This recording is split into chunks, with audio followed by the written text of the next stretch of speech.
Okay, welcome to my show. We're live. So this is Cody Seengdahl, and this is my channel where we talk about writing and publishing and marketing books. I am no expert in any of these things, but I certainly have quite a bit of an experience now. And thank you. I've already got a viewer, so thanks for welcome aboard the show here. So great news today. I'll get right to it. I won't bury the lead here. I have finished writing the Prussian Prince. In fact, let's take a look at this. Now, this is a great if you're a writer, if any of you out there have ever written books, this is a great moment. And it gets the excitement never goes away. It's when you finally get done. When you're writing a book, you spend a lot of time. Uh, I spent about a year from, well, actually 11 months writing this book, and there are struggles. I'll tell you, this one was probably one of the hardest ones I've ever written because my trilogy is about the American Civil War, and as I got through each book, it became easier and easier for me because I had learned so much about the Civil War that I had enough foundational information that I didn't have to like constantly be researching as I was writing. And then I did the Mexican book, and that was a big one too. This one though, I felt like I just struggled a lot, and I think that's a good thing. I think if you're not struggling, you're not growing. So writing about the Austro-Prussian War, it's not like the American Civil. Well, first of all, I can't just get into my car and drive to a battlefield like I can here in Middle Tennessee. Most of the battles in the trilogy are well, all of them are Western theater, and most of them, just about all of them, I've actually literally driven. I drove to, and I was able to walk them and get a good idea of what the lay of the land is. So writing about a war in Europe in 1866 that's kind of obscure is a little tough, but I fought through it. I also had a lot of struggles about how I was going to have what was going to happen in the book and how I was going to portray things. And there was just a lot of, I will say, the research was the hardest part. Originally, it was going to be a much bigger book.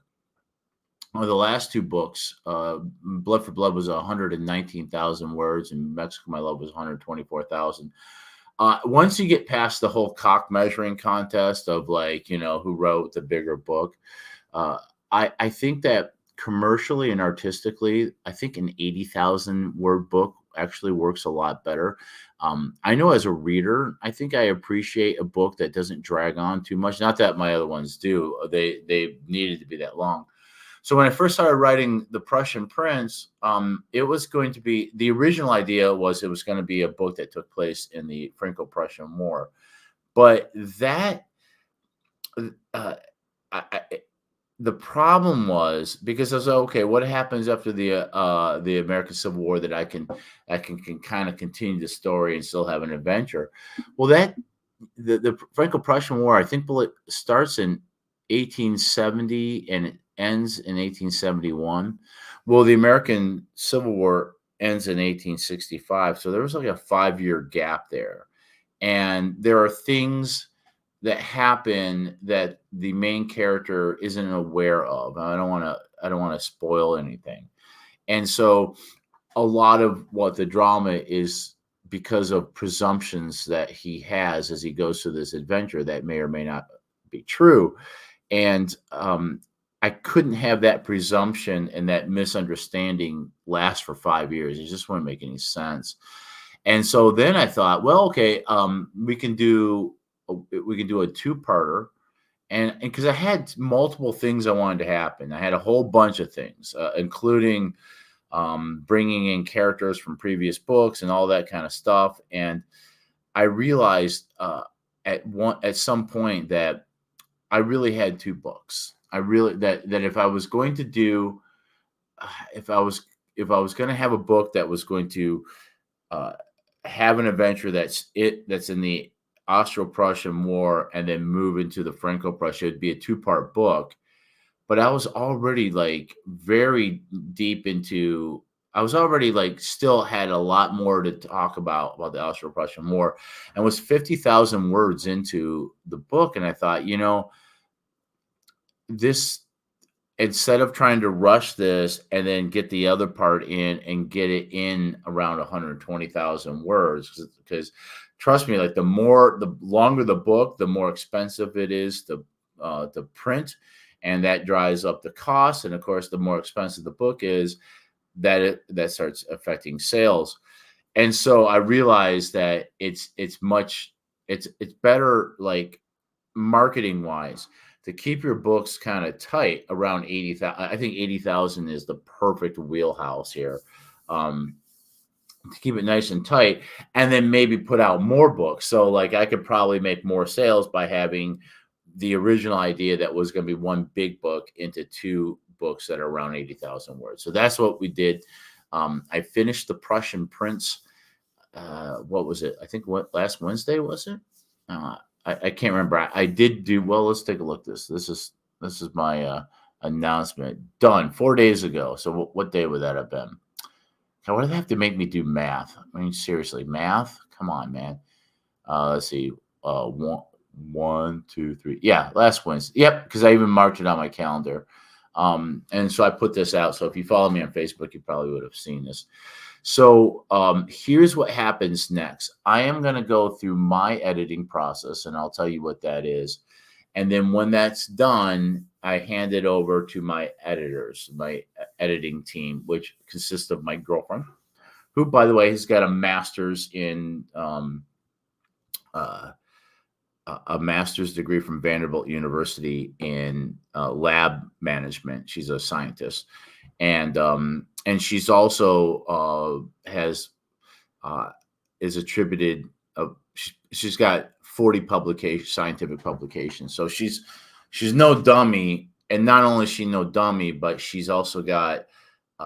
She's got great sense of grammar. I mean, because she's published scientific publications, so she knows how to write, and she is probably better at grammar than I am. And what's even better about Laura is that, and this is how we work together really well. I'm a big picture person.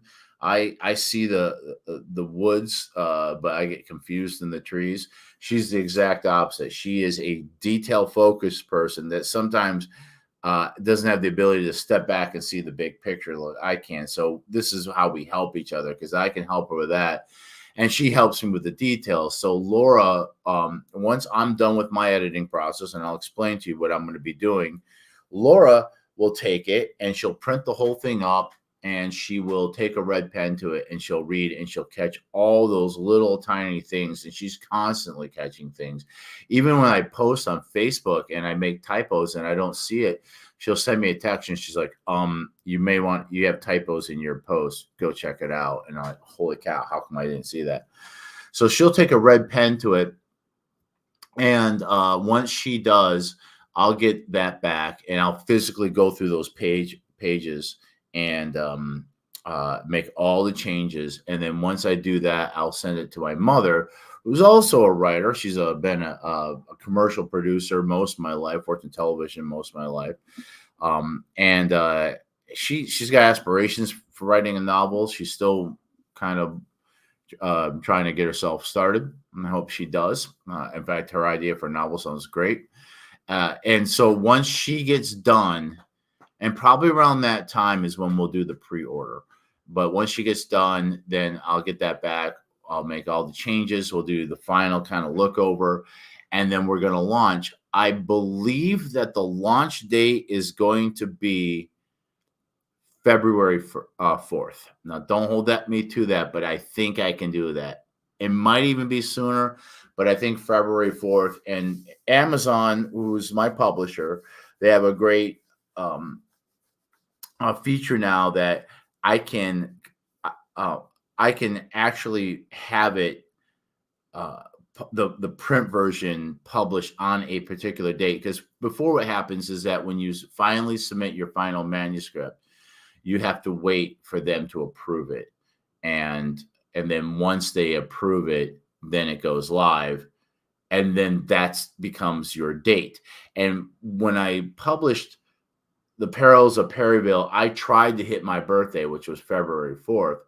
And because of the wait period for them to, I tried to time it so that it would come out on February the 4th. And even though I still kind of unofficially consider February 4th the, what's this? Okay, that's news from about my father. Okay, we'll get to that in a minute. I think it came out the day before, the day after. But so what happens now is both with the pre-order, and the pre-order is only for Kindle readers, okay? And we're going to do a deal too. The Kindle version is going to be $4.99, and the but on pre-order, because why would anybody pre-order it, right? I got to give it an incentive. So 99 cents for the Kindle ebook version, all the way up until the date comes out. And so when I set up the pre-order, I have to the deadline. And in fact, I've already set it up, but I haven't launched it. But once I do, the deadline for me to finalize and put in the manuscript and have everything perfect and ready to go and done is January 29th, because then Amazon needs to approve everything before they allow it, before they publish it. So that's always been the case, as far as I know, is with the ebook. Now with the print book, you can now you can't do pre-order, but you can have it you can have it published on a particular date. And once again, in order to do that, you have to submit it with enough time for them to approve it. So we're going to do February 4th, which is my birthday, and I have to have all the manuscripts in, because I have to format it differently for the ebook and then format it differently for the print book. And we're probably going to do paperbacks and hardcovers.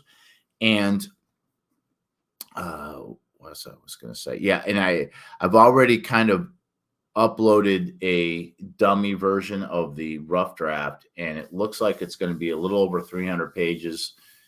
And I think it's going to cost for the print $11.99, I think is what we're going for, which is great, because Blood for Blood at Nashville turned out to be like $16.99 for the print. I mean, that's pretty expensive.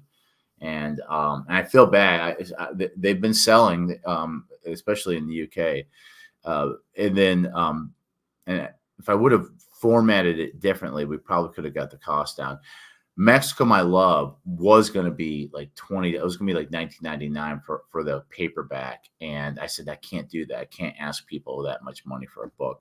So we went back in and reformatted it into a 6x9 format. So, which makes the pages bigger, so more words can fit on page.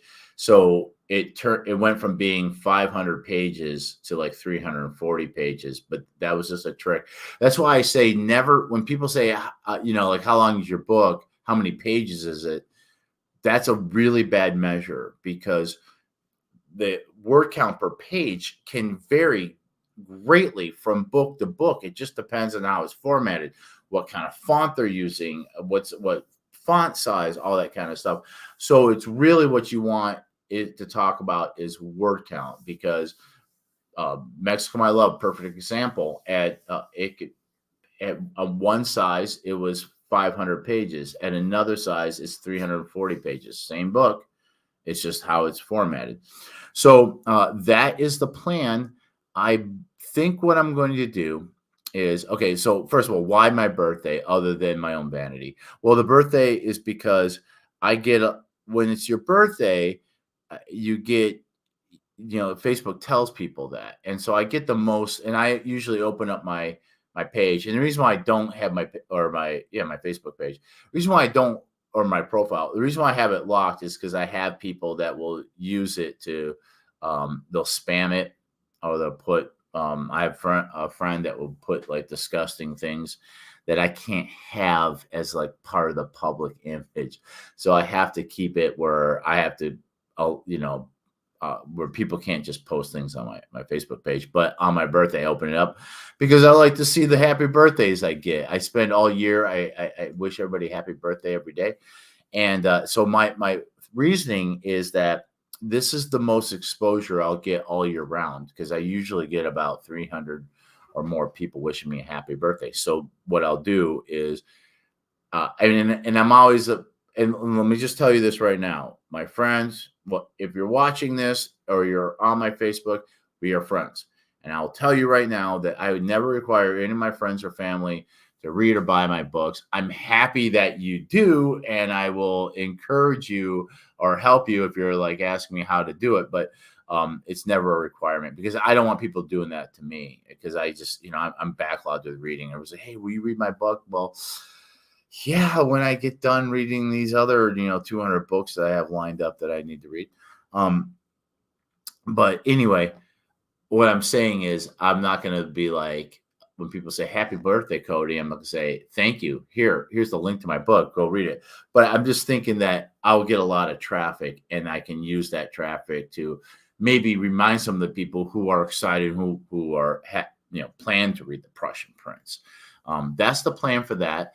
And then I decided that, okay, so this is a really good learned experience. So I've been, like I said, I'm no expert in this, but I'm someone who's gaining experience. And so I'm sharing my story here and learning, and hopefully I can help other people that you can learn from my mistakes.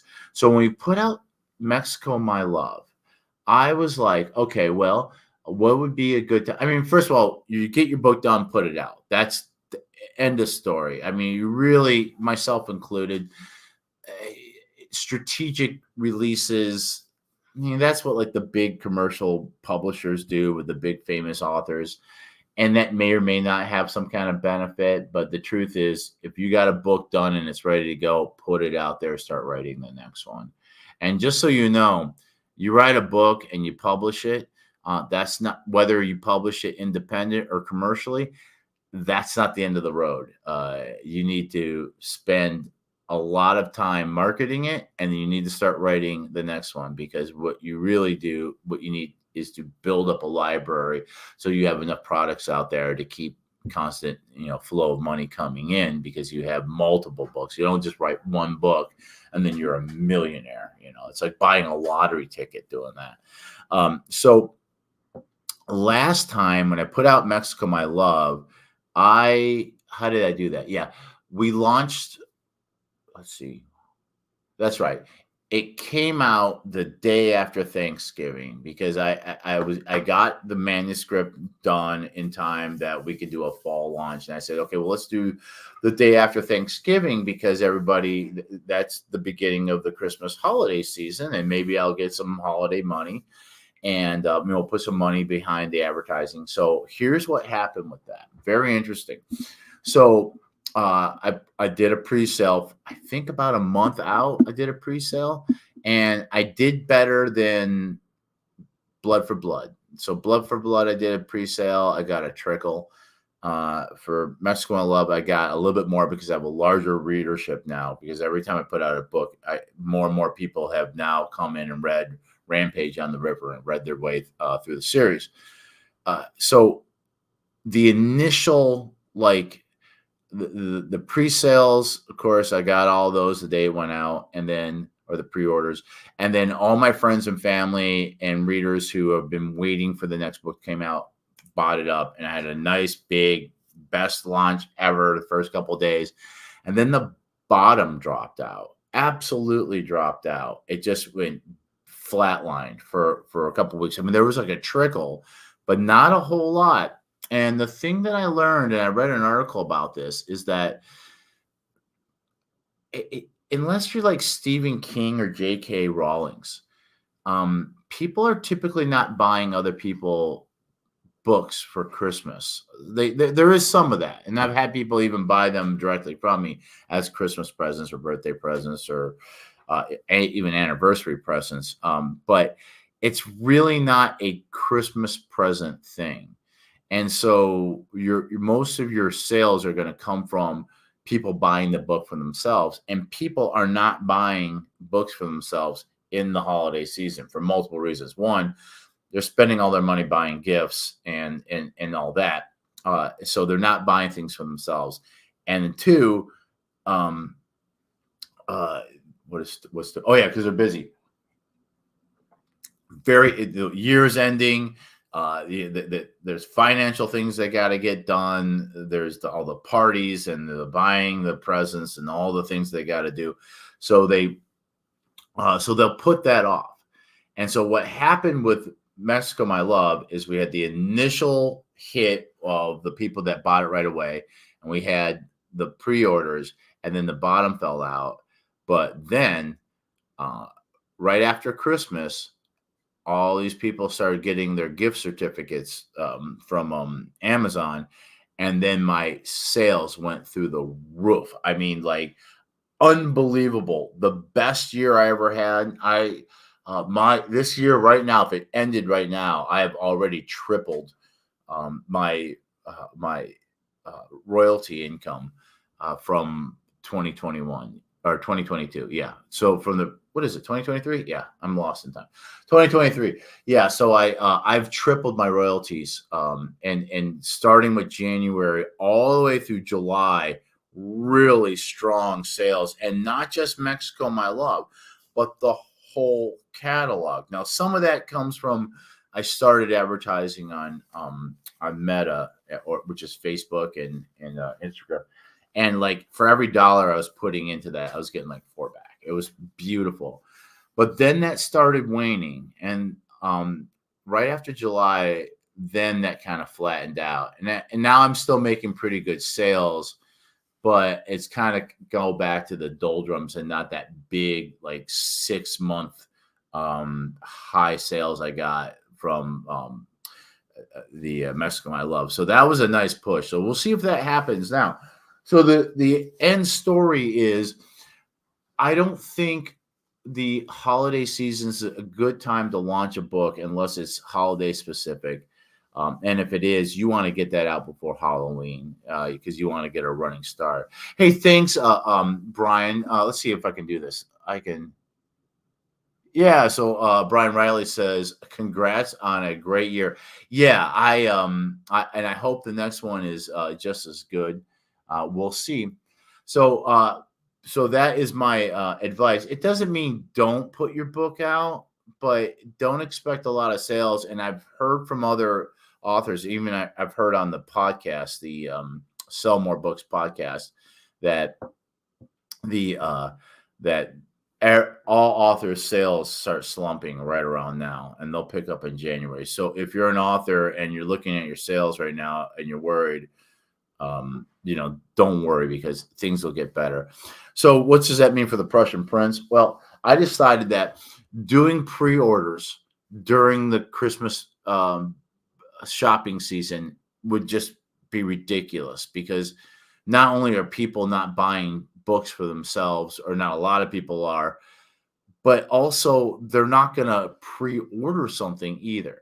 So I'm going to launch the pre-order the day after Christmas, December 20th, if everything goes as planned.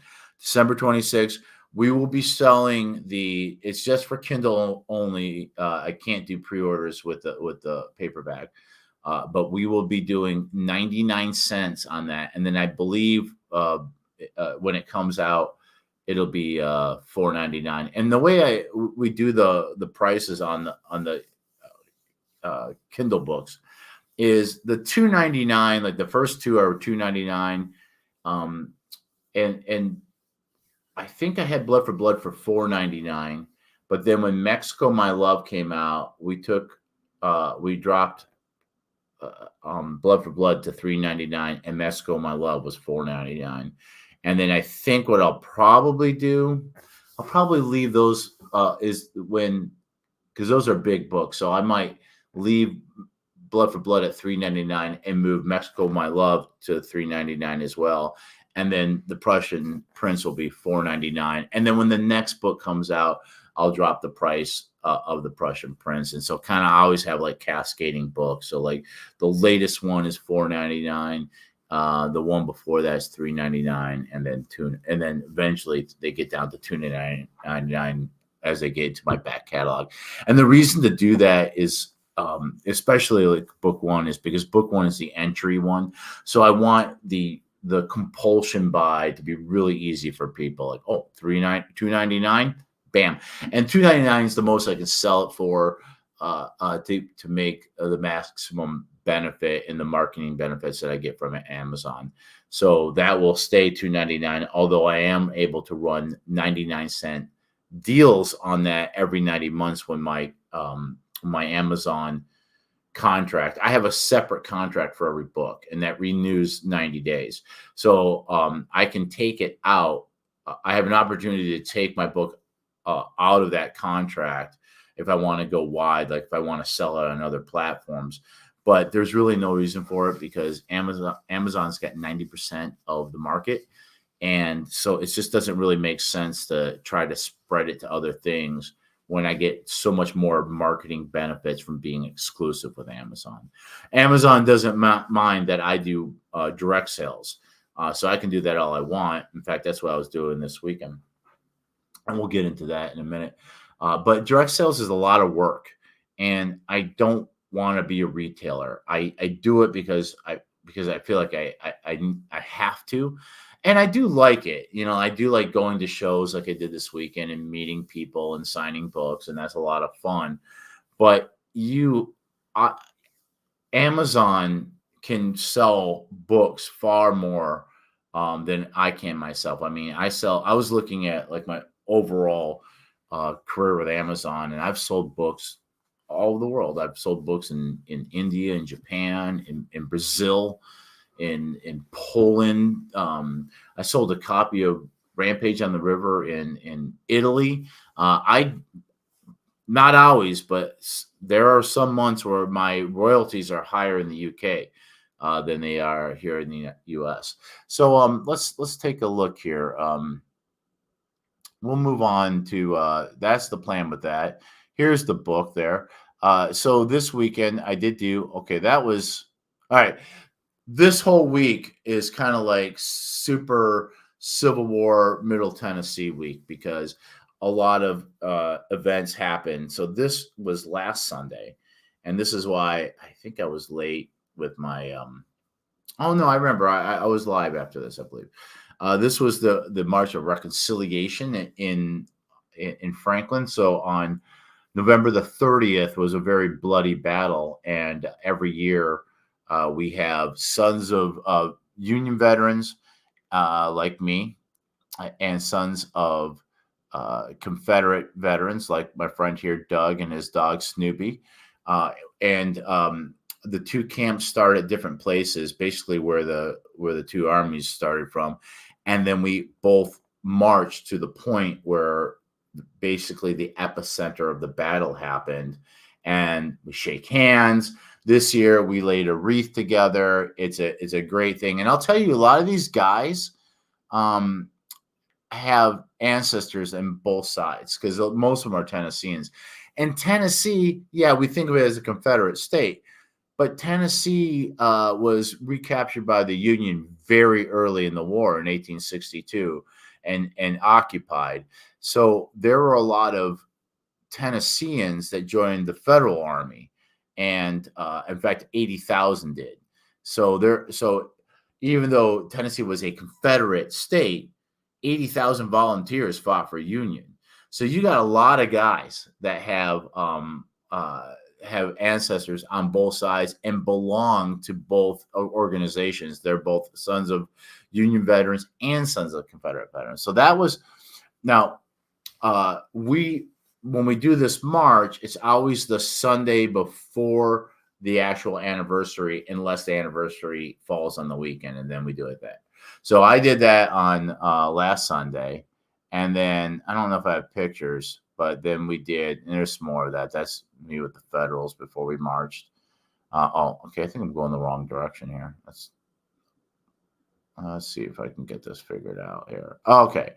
I don't have pictures of it up right now, but then on the actual anniversary, I did the Lodes House, and the Lodes House has a candle lighting ceremony at sunset, because that's basically when that battle happened. The Confederates started their assault on the Union line right around 4, and this time of year in Tennessee, it's ridiculous. The sun sets at 4:30. I mean, which is criminal. I'm from Detroit. In Detroit, it's on the very western edge of Eastern time, so we have very late sunsets even in the winter. The sun never sets before 5 o'clock, but it does here, and it just seems alien to me. So I did that on Thursday, and I play as they light the candles, and that's a paying gig, which is nice. They throw me a couple bucks, and I'm very grateful for that. It helps. It certainly this time, because I got a flat tire. So here I am in my union uniform fixing a flat tire. It was so embarrassing. And but I'm so busy that I couldn't take it in to get it fixed. So I'm driving Laura's um uh her late father's pickup truck to get through this weekend, and then I'm taking the car in tomorrow to get it fixed, because I was so busy. So because the whole weekend was the Middle Tennessee Civil War show at the the Williamson County Agricultural Center in Franklin. And the Sons of Union Veterans always allow me a little section of their table to sell my books, mostly because I play the fiddle and I play Civil War stuff, and it brings people to the table, and so it's a nice deal. I'm very grateful that they allow me to do that. So this is my setup here, as you can see, and I got these little toy soldiers I set up. The kids really like it. And a little tip jar. I got no tips, man. No tips. My playing sucks, I guess. And then here I am. That's me. That was on Friday. So Friday, I had to get there at 9 o'clock in the morning before 9 to do load in. So not only to bring in my own stuff, but also to help the Sons of Union Veterans set up their table, because they got applications and trying to get people to join the ranks. And then Saturday, so Saturdays, I think I was telling Laura this. I think Saturday is the hardest day of the year for me. I mean, I love it because I'm doing what I love, but Saturday is all day at the that's back to the Prussian prince. That is the Crown Prince Friedrich Wilhelm. He who is in my book. So you'll meet him in my book. So I hope you get a chance to read it. So Saturday I go to the show, and I'm selling books. I'm just hustling. I got a pitch. People come by, look in the books. I tell them, heroes and villains on both sides. It's about friends get separated at the beginning of the war and end up on opposite sides. And then what I do is, when I make a sale, I always ask people. I keep records. Like, I make hash marks over which books I've sold and how much and all that. But sometimes I get flustered, especially like if I have a lot of people buying at once, which I've had that happen quite a bit. This show is pretty slow, though. I will say this year, just attendance overall was down, so I didn't do as well as I normally do. But one of the things I do is, after I sign the book, I say, "Can I take a picture with you?" And usually they say, "Yeah." And I do it for two reasons. The first reason is what's called social proof, and basically what it is it's marketing. And as you know, most of my marketing, or almost all of it, is exclusively on social media, except for the ads I buy on Amazon. And so some of that is paid and some of it is organic. So when you see me posting things about my book or whatever, or even doing this right now, this is all part of the marketing. It's part of the organic marketing. And so what social proof is that potential consumers or clients or customers, if they see other people buying the product and enjoying it, then they say, well, maybe I want to buy that product too, and maybe I would enjoy it.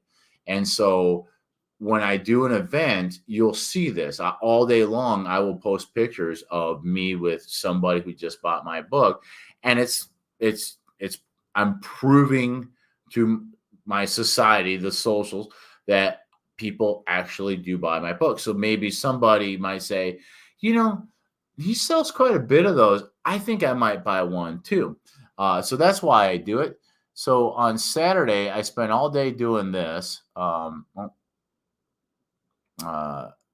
Taking pictures of this couple here. He's from Michigan, and he's got a trilogy that he's written and he's never published. So I told him, I said, I got a book. I wrote a book on how to do that. So get a hold of me and I'll help you do that, because I'm always about coaching and helping other authors. And so, and it's a Civil War trilogy. So I hope we get that out. And if we do get it out, you'll see it advertised on my Facebook group, Engdahl House of Readers and Writers. Okay, good. I'm going in the right direction. This guy, this is always what makes me happy. This man here bought the trilogy last year, and when he saw me this year, he comes every year. So when he saw me this year, he's like, "You going to be here for a while?" I go, "Absolutely, the whole time." He was like, "Okay, I'm coming back." That's book 4, right? Yep. So sure enough, he came back. He bought book 4. So the fact that people buy my books one year and then see me the next year and want to buy the next one is like the greatest compliment ever. So then, okay, so that was the day, right? That's what I did all day. Sadly, I only sold 6 books, but I didn't pay for a table, so it's okay. And then I had a gig that night at Masker Station, which is that's my partner Paul.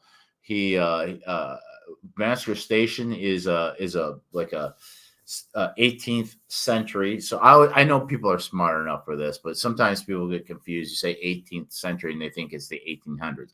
18th century, 1700s. So late 1700s fort during the pioneer days of Tennessee. And every year we do this, called Yule Fest. Masker Station, I believe, is owned by the city of Goodlettsville. And it's a neat little, they got like an old house there and they got the old fort.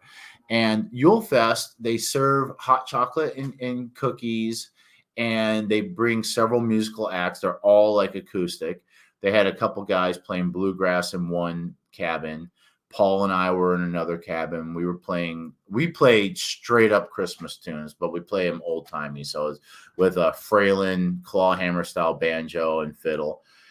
There was a mountain dulcimer. That's that thing. They got like it's like a harp, but you have little mallets. It's really ethereal. Go to YouTube and just type in mountain dulcimer, you'll thank me. It's a beautiful instrument. And they had also the fiddle family. It's like a whole family of kids, and they play like Irish and old timey and Christmas stuff. And it's a lot of fun. But this is the longest day because I spend all day at the show selling books. And then I go and I do this gig. It's from 5 to 8. And there's very little break because and it was raining that evening, it tapered off. And I thought, okay, well, this year no one's going to come, because no, it was jam packed. And what happens is you constantly have people coming in. As soon as people come in, they fill up the cabin and then they file out and a whole new group comes in. So there's no time to rest. So like you're playing for 3 hours straight. Now, Paul came up with a great idea. He's like, we can, he's like, if you need a break, I can play solo. And usually he's gotten a lot more, he's a great banjo player, but he's a little self-conscious playing by himself. I said, Paul, that's a great idea. In fact, I'll do it for you. So usually on long gigs where like we're just supposed to play for like 3 to 4 hours someplace, what I do is I set a timer for 50 minutes. And when the timer goes off, we take a 10-minute break. And then we come back and we play another 15 minutes. And the maximum I'll do is 4 hours. I just can't play more than 4 hours in one day. And, but that day I did, because I played all day. when I wasn't selling books, I'm playing Christmas tunes and Civil War tunes at the table. Um, so so I didn't take a 10-minute break. What I would do is the alarm would go off, and then I'd go just walk to the main building, use the restroom, and come back, maybe like 5 minutes, and then I'd play solo. Paul would take a quick break, and then we got through the 3 hours. But I got to tell you, by the end of it, like the back of my neck, because all those muscles, your trapezoids and all that's on fire. My shoulders, from doing this. I mean, it just hurts. You're playing. You're in physical pain. And I'll say also, like the breaks, like I start, my mind gets a little mushy, and I start making mistakes, and so I just need like a quick reset. So anyway, but we got paid. It's a paying gig, and not only that, but I love doing it. The people are wonderful. They're so happy. You see kids, you see parents, you see grandparents, lovers. I love the lovers. They come in and they snuggle next to each other on the bench next to the fire. It's a really romantic thing because it's candle lit and fire. There's no like regular lights. There's candles and fires. The candles are artificial. Oh, okay, but they feel real. It's still very candle lit, very dim lighting, and seeing these couples, snuggling up with each other, giving each other little pecks as we're playing, and I'm playing Silent Night and really, digging into it and being pretty with my vibrato. It's just very nice. And then Paul is such a people person. He's really, I'm kind of reserved, actually, believe it or not. I'm a little bit of a introvert. Paul is just so talkative, and he'll get everybody singing. So we've had the entire cabin singing along with us. I'll do Hava Nagila, and I do it really bombastically, and I'll be stomping my foot, and the kids will start dancing. Hava Nagila, Hava. It's wonderful. It's a great time. So we do that, but by the time I'm done, man, I am like, it's a 12-hour day, because I have to be at the Ag Center at 8. So I am all day there, and you think, well, that's easy. You're just sitting on your butt. No, first of all, I'm playing, but the other thing is you have to be on. And like I said, I'm an introvert, and I know a lot of you don't believe that. I mean, I'm sitting in my house right now speaking to you, but I'm by myself looking at my computer. You have to be on. And the one thing about the Civil War, just like anything, Star Wars, Trekkies, Dungeons and Dragons, American Civil War, it's a geekdom, and I'm a geek, right? And so it's full of people who want to talk, and and the worst is like these people that will come and they'll stand in front of my books, and they'll have no intention of buying anything, but they'll stand in front of me and make me listen as they talk about their ancestor or everything they know about the American Civil War. And meantime, you're missing sales because people are walking past, and they're kind of interested. They're looking, but you got some guy just dominating you, so they don't want to interrupt. And so you're watching sales walk by, or you're going, oh, really? Wow. Okay. And then what's worse is then they finally leave, and then the guys you're sitting with then start talking to you and like, yeah, that reminds me of, my ancestor. I'm like, oh my God, please, can I have a moment? In fact, I will actually play the violin when people to keep people from talking to me. Because come on, man, if you're gonna make me listen to your story about your grandfather or the relic that you have or what you do when you do reenacting, which is interesting, I do want to hear it. You can at least buy one of my books. I don't know. Am I asking too much? Maybe I am. But that in itself is exhausting to me. And not only that, but I'm talking to, of course, I'm a motor mouth. I mean, here I am filling an hour worth of time with just me talking. But it's exhausting. I'm constantly pitching my books. So, and then I went back today, and I'll tell you, I'm very happy about this picture. So like I said, this, sometimes there have been days where I've sold 30 books in a day. on my best days. I've had people come in buy sets. I've had times where I've had people in line, and it's wonderful, but it's stressful because I'm talking to everybody, I'm signing books, I'm taking money. It's great when Laura comes with me because she not only does she handle, like I said, the details, but she's so pretty and personable that it makes me look more legit.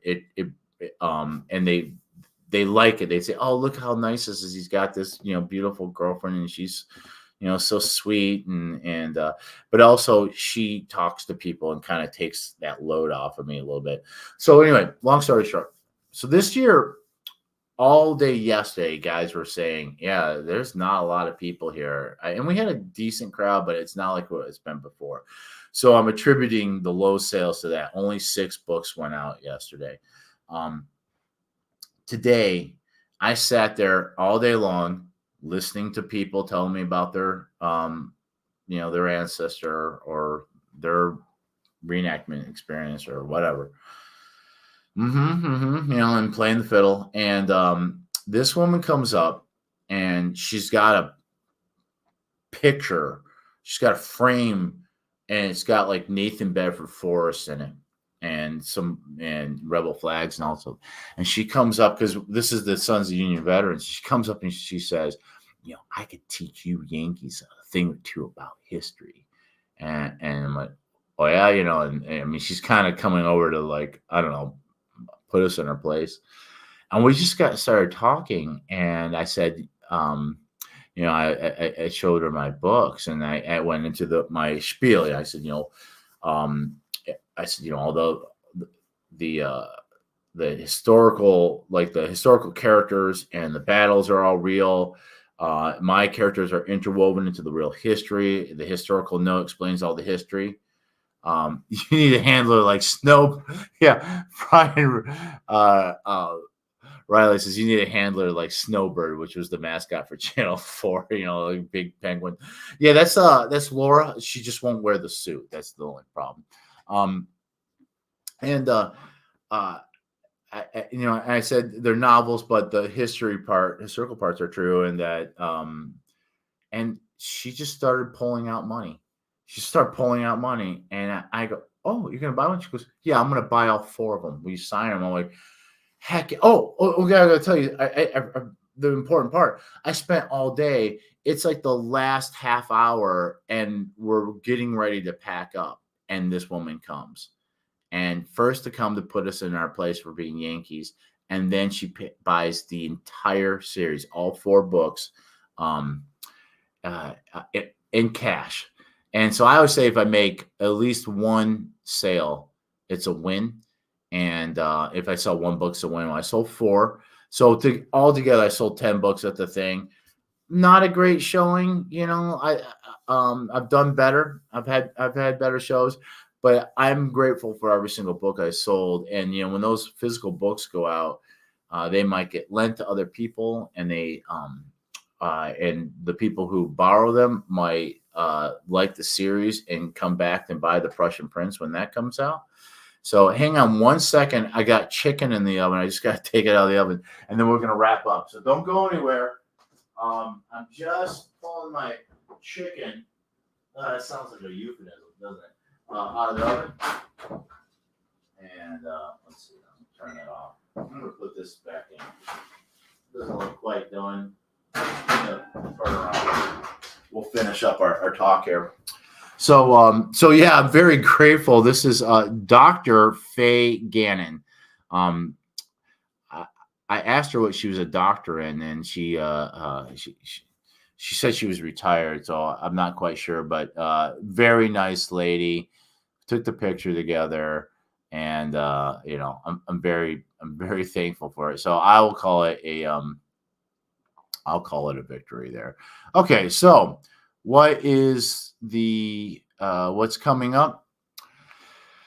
Let's see here. I'm playing a private party. Is it next? No, a week from next weekend, and then Christmas, and then the next thing I do is I'm going to be doing a talk in on the 18th at the Sons of Confederate Veterans group in Germantown, Memphis, Tennessee. So Germantown is like a what do you call that? A suburb of Memphis. So I'll be there, and then I am going to be at the Mid South Civil War show, and I'm doing a talk there. The one I'm doing in Memphis is about Civil War generals during the Mexican American War. So a lot of them fought in the Mexican American War and kind of cut their teeth there and got their experience. And then 13 years later, they're in the American Civil War. So I have a talk about that. I'll be doing that in Memphis, and then I think the next thing is March 1st, the very first weekend of March. I'll be at the Mid South Military and History Collector Show in South Haven, which is just south of Memphis. It's in Mississippi, but it's still kind of like a suburb of Memphis. And I'm presenting there, and I'll be doing a brief history of the American Civil War through fiddle tunes. It's very popular.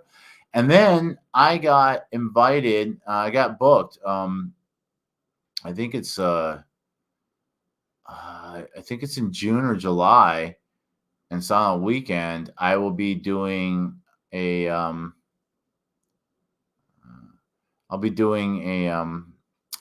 talk at another Sons of Confederate Veterans in Sons of Confederate Veterans are great, man. I used to be kind of afraid of them at first because I'm a Yankee with a big Yankee accent with books about the Second Michigan Cavalry. But first of all, people love my depiction of Nathan Bedford Forrest because it's honest and it's subjective. He's not an angel, of course. But there is a human being underneath there who I think is pretty interesting and complex and makes a great literary character, the real true one, and I say very true to him in the book. So when you read about him in my books, that's pretty much how he was, and those are pretty much the things that he did.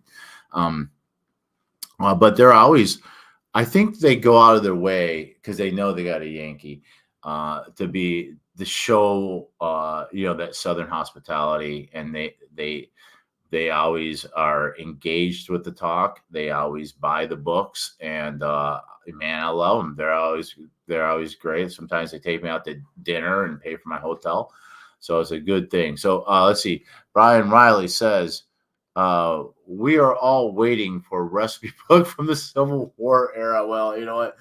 I don't know if that book is going to be coming for me. Bernard Cornwell, if you're familiar with him, if you watched The Last Kingdom on Netflix, that's Bernard Cornwell, famous historical fiction writer. All of us are wannabes. We're all trying to be like Bernard Cornwell. He's like the grandfather of the genre. But he's got one series about a British soldier in the Napoleonic Wars called the Sharp series, and so there's a cookbook that goes with it because he's always talking about like the meals that are in the books that the guy eats. Some of the meals he comes up with the recipes, and he also has a series, The Last Kingdom, which is called the Saxon series in the literary world, which is about I think a ninth or 10th century Saxon quasi-Danish soldier or warrior and his adventures during like the time of Alfred the Great. And so apparently there's a cookbook for that too called Uhtred's Feast, which sounds like a lot of fun. I ought to get it. I kind of like the idea of rustic cooking, so maybe I'll do that. But anyway, and one more thing so I'm going to go right now. If you are in the UK, Rampage on the River, which is book 1 of the series, is only 99 pence. I believe, let me look this real quick. I believe all the way through the end of the week. Yes, that ends on Saturday through Saturday. So if you're in the UK, 99 pence. We just did one for 99 cents last week for the US. One of the reasons is because the new book's coming out that I want to try to bring more readers into the series, and that's why we were having the. This is for the digital version for Kindle, so that's why we were doing that. Um, so if you're in Scotland, Wales, England, Kent, Cornwall, Isle of Man, you can get that book for 99 cents and jump in on the adventure. If you're writers, keep writing, get your stuff out there. I'm telling you, just getting it published is only half the battle. You got to do the stuff I'm doing. You may not be going to shows. If you can, that's great. But all the social media marketing that I'm doing, both organic and paid. But I'm always there. You can always talk to me. I'm not so big yet that I can't. I mean, one of these days you'll have to talk to my people. But right now, I'm happy to help aspiring writers that need some help. What I probably won't do is don't ask me to read your book, because I just I'm just overwhelmed with everything I got to read just my research alone. And then I do try to stay on top of things by reading novels, because I do think it's important to read within my genre. It usually takes me about a month to read a novel because I'm so slow at doing it. I'm reading Alexander Dumas, who is my mentor, I guess. He's the guy who wrote he wrote The Musketeers, and he wrote Count of Monte Cristo, amongst other things. And if you watched the Napoleon movie and you saw a black French general in Egypt, that is Thomas Alexander Dumas, which is the famous writer's father. Yes, Dumas was the famous writer of the Musketeers, was a quarter black. His dad was half. His grandmother was a Haitian black and a French nobleman. What was I saying about Alexander Dumas? I can't remember. My mind's mush. I am so sorry for rambling on. I'm wasting everybody's time. I love you guys. Keep writing. Get in there on the Rampage on the River. If you haven't started the series, you can read The Prussian Prince without reading any of the previous books. All my books are written as if it's the first book you ever read. And if you got authors out there, even if it's not me, you got a favorite author you really like, make sure you give that author some stars and a review on Goodreads and Amazon. We live and die by it. We really need it. So, but keep writing, keep reading. Love you guys. Have a Merry Christmas. Probably be back. I'm going to try to do this every week. So probably next Sunday as well. Take care. And Merry Christmas.